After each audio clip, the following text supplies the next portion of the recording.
Hello, everyone. Thank you for checking out this episode of Nerd Caliber, and I'm here with Gogo Incognito. And today she's showing us Beetlejuice. Don't say it three times. So Well, I don't know. I mean, I'm here, so someone must have said it. tell us about this cosplay. It looks magnificent. I know we've shown your Beetlejuice before when you done interviews for us at New York Comic Con, and I love this version. What can you tell us about it? Okay, this is what I call my quarantine Beetlejuice, meaning basically everything here I already owned. So instead of making a whole new costume, I just was like, I'm going to do something with what I already have. I've got tons of rhinestones. I had this. I did order the hat this summer because I thought doing a Beetlejuice at the beach would be fun, but I just didn't really go anywhere to like shoot stuff.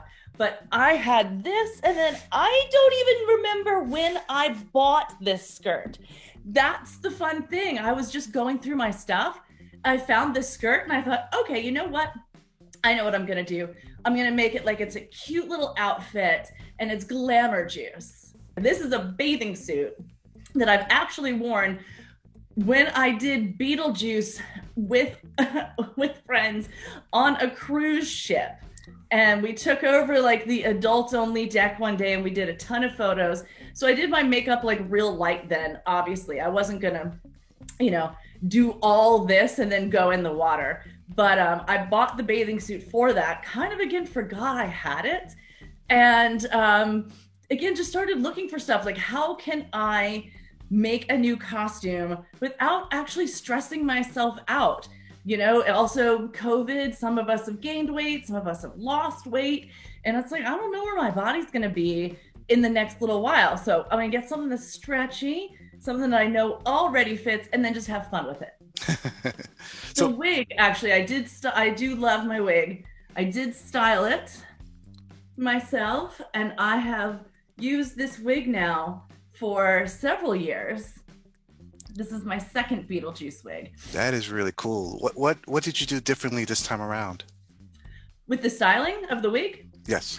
okay, this one is a little bit longer. I used to have a much shorter one, and I decided that I just wanted a different kind of look because it was a totally different costume. My first costume, the first ever Beetlejuice I did, had a lot of like clean lines. The makeup was very simple, and the wig ended up being, it was like wild like Beetlejuice, but it still looked like sort of pin-uppy. And that's what I was going for, was like a cute pin-uppy Beetlejuice. And I think that's maybe the last time I sewed anything for Beetlejuice, because with the other costumes, I get ideas from like different clothing companies or different designers. And I don't want to we can talk about that later. I don't want to just keep rambling on.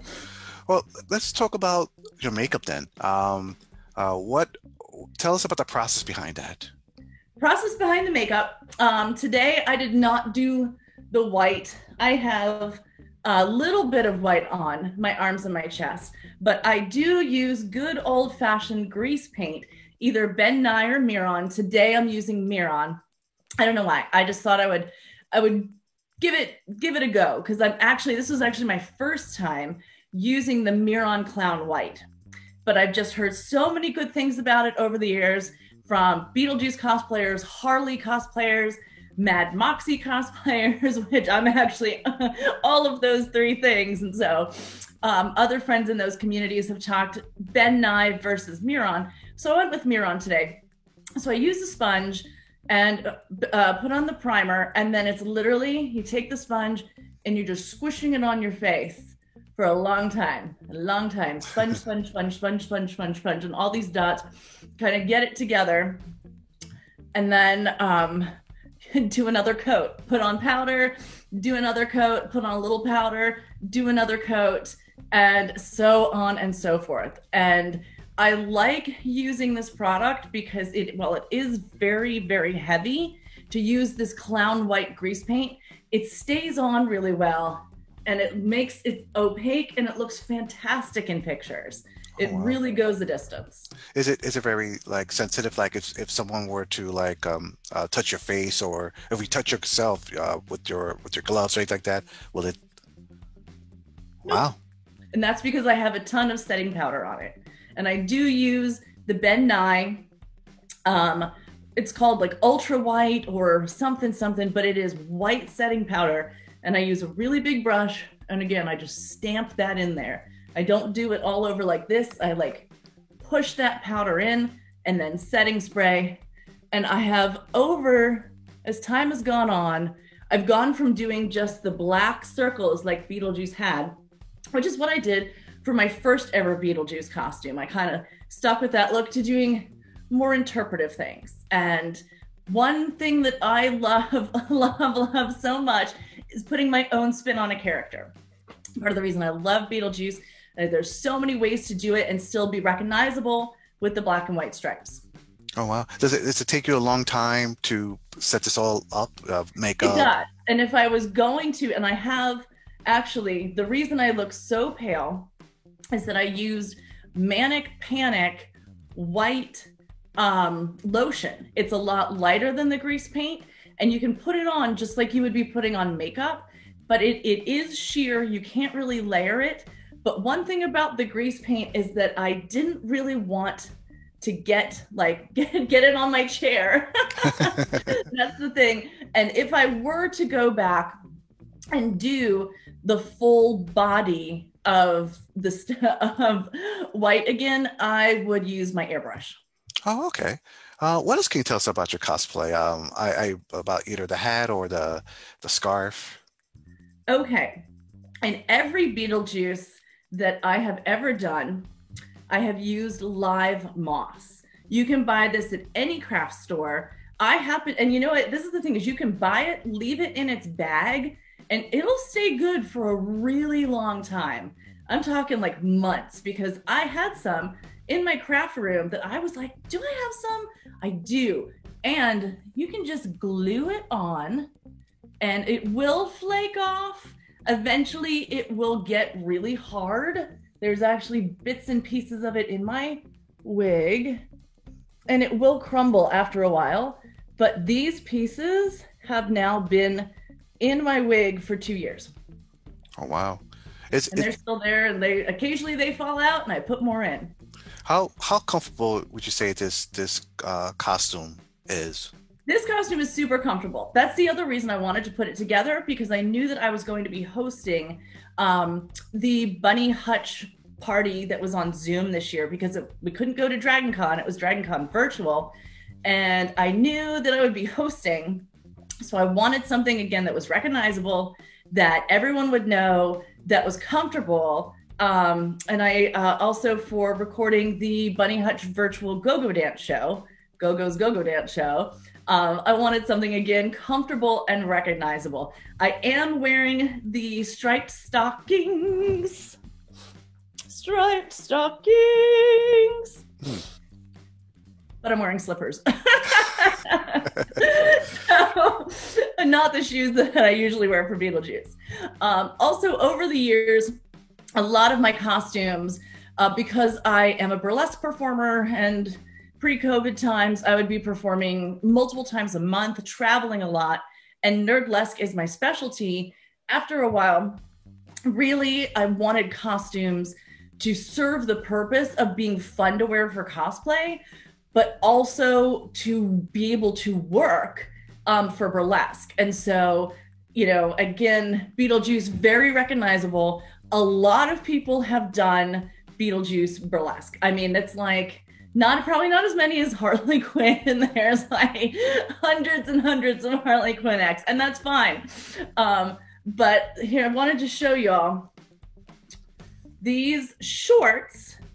I actually use for my Beetlejuice burlesque, or I have, and these are that fun sequin thing, which is not going because these gloves are, there we go. And I had these custom made by a designer called Any Old Iron, who specializes in sequin things.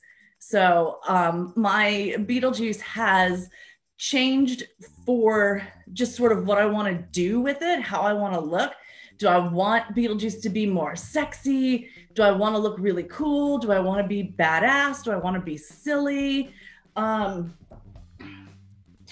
Maybe one of my favorite all-time bunny costumes as well.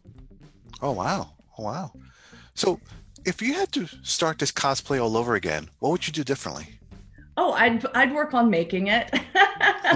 The problem is that a costume that I only got probably a year and a half ago, now just due to different things, it doesn't fit anymore. Things are bigger, my boobs are bigger, my arms are bigger, and I would definitely do something that was stretchy. Also, I have always wanted to do a version of that carousel hat that Beetlejuice has. And I'm still thinking I might add a lot of danglies on here, although I'll have to do it in a way where it's not obstructing my vision. And this is where I'm at right now with doing this, what I call my quarantine Beetlejuice, stay at home comfortable. I have these gloves, but I haven't done anything with them yet because I'm not sure what to do. I'm not sure. I'm like, do I want to like dip dye them? Do I want to add moss? Do I want to add rhinestones? They're very plain, but the green I feel like brings it together. So there's still a lot of work in progress. But if I was going to make a new Beetlejuice costume, I'd make it or I'd have someone make it for me, depending on how difficult it was. I'm always getting inspiration for Beetlejuice, and I'm kind of heartbroken that the costumes that really I can't wear any of my old costumes. Maybe I will someday, but I'm not going to stress about it. In the meantime, just think of what do I want to do next. Oh, okay. Why do you think Beetlejuice? I mean, there's been a lot of movies out there that has dark humor and there or or similar in a similar vein. But Beetlejuice has lasted. Wow, I don't want to even guess how old that movie is. I don't want to guess my age. Oh my gosh! We just watched it again at my house last night, and the special effects are very, very cheesy and very obvious, but I think it has lasting power because it is that great intersection of just absolutely incredible acting and like high camp. Like it's so campy. It's like every character is memorable. But of course, you think of Michael Keaton as Beetlejuice, just out of this world. And I mean, watching it again last night, there was a few things where I'm kind of like, I don't know. Like, did I ever really stop to think about the fact that Beetlejuice is really, really, really old? He's a ghost. He's been around a long time.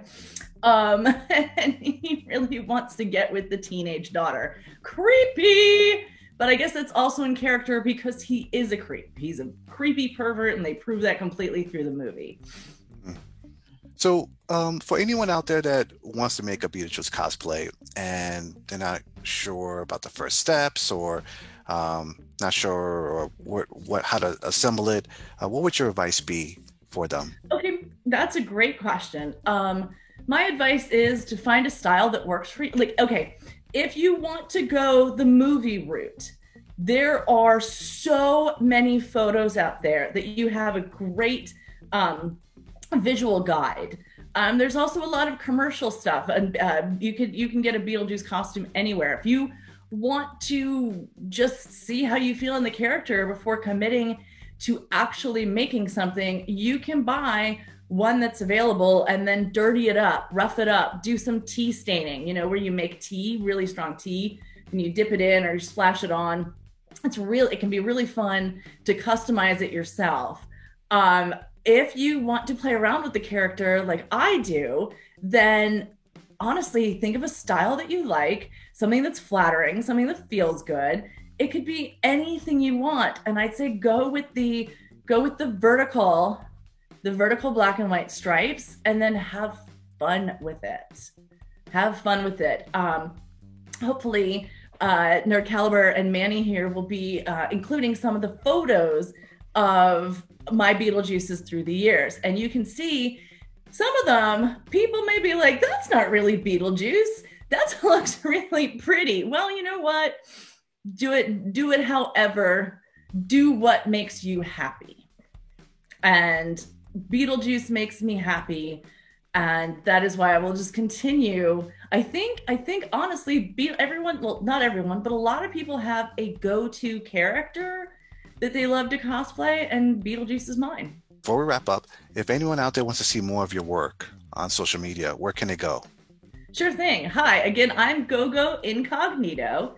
And really, that's all you need to remember is Gogo Incognito, because you can find me everywhere simply by going to your favorite search engine and typing in Gogo Incognito.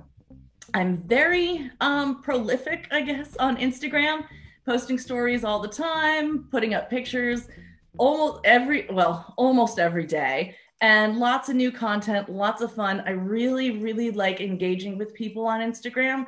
So if you leave me a comment, if it's polite and it's respectful, there's a really good chance that I'm going to chat with you.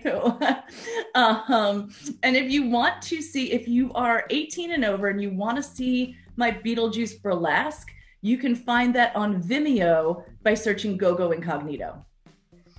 All right, excellent. Well, Gogo, thank you so much again. I love talking to you and bouncing ideas off you, and it's always a pleasure talking and catching up. Thank you. I just thought of one more thing I want to tell. Yes. I want to tell your viewers. If you are going to make your own wig, any synthetic hair wig will do. I would say get one that's decent quality so it's thick. And then what I use to give it this texture is Elmer's glue.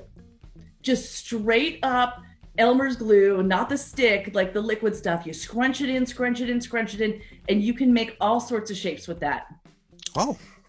And then it also has this sticky texture that the moss will stick to very well. Elmer's glue. Elmer's glue. All right, excellent. Thanks for sharing that. Thank you so much. It was so fun to be here. Yeah, and our viewers out there, please be safe and stay tuned for more cosplay content. Have a great day.